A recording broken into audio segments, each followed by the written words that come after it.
దేవుని యొక్క అతి శ్రేష్టమైన నామమునకు మహిమ కలుగునుగాక. ఈ పునరుత్థాన దినమున మీకందరికీ వందనాలు తెలియచేస్తున్నాను. ఎలా ఉన్నారండి? అందరూ బాగున్నారా?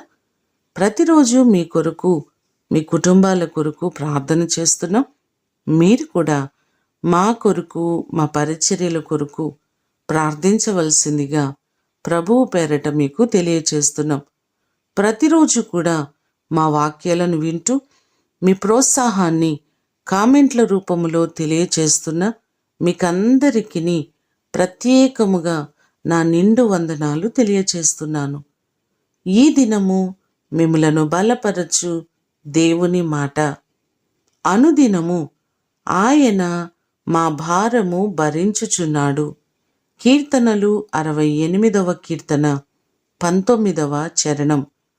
ప్రభువు స్తుతినొందునుగాక. అనుదినము ఆయన మా భారము భరించుచున్నాడు అని భక్తుడైన దావీదు ఈ మాటలను అంటున్నారు. మన భారములను భరించు దేవుడు.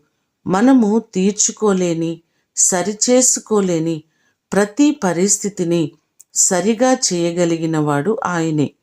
కీర్తనలు 55వ కీర్తన 22వ చరణములో చూస్తే, నీ భారము యెహోవా మీద మోపుము, ఆయనే నిన్ను ఆదుకొనును అనే మాటలు మనకు కనబడుతున్నాయి.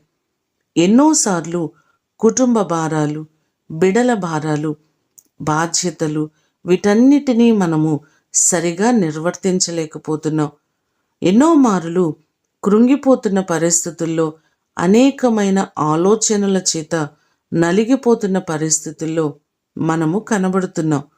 మన భారములను ఆయన మీద వేసినట్లయితే ఆయన తప్పకుండా మనలను ఆదుకునేవారు.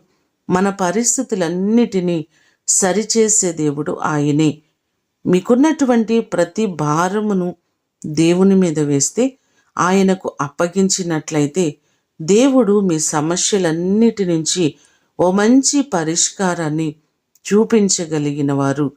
మీకున్న ప్రతి ఇబ్బందికర పరిస్థితులన్నిటి నుంచి దేవుడు మిమ్ములను విడిపించి మేలు చేత ఆయన మిమ్మును తృప్తిపరచునుగాక. ప్రార్థన చేసుకుందాం.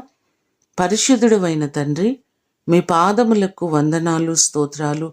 ఎన్నోసార్లు ఎన్నో భారములను కలిగి నలిగిపోతున్న వారు ఉన్నారు ప్రభువా.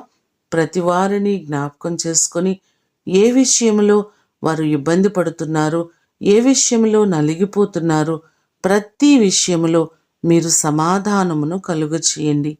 వారి సమస్యలన్నిటి నుంచి మీరు విడిపించండి ప్రభువా.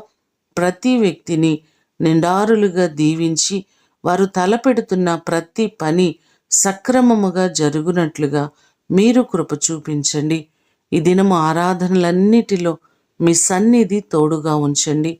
ఈ మాటలు వింటున్న మా ప్రియులెల్లరినీ మీరు ఆశీర్వదించి వారికి మీరు తోడయ్యుండి నీ కృపలో వారిని ఆశీర్వదించండి ప్రభువా. అలాగే ఎంతోమంది దైవజనులు ఉన్నారు. వారిని, వారి కుటుంబాలను, వారి పరిచర్యలను మీరు ఆశీర్వదించండి. సమస్యల చేత నలిగిపోతున్న వారు ఉన్నారు. వారి సమస్యలన్నిటి నుంచి విడిపించి ప్రతి వారికి మీరు మేలు చేయండి. ఈ దినము కొరకు వందనాలు, కృతజ్ఞతలు మీకు తెలియచేస్తూ యేసు నామమున అడిగి వేడుకొని పొందియున్నాము తండ్రి. ఆమేన్.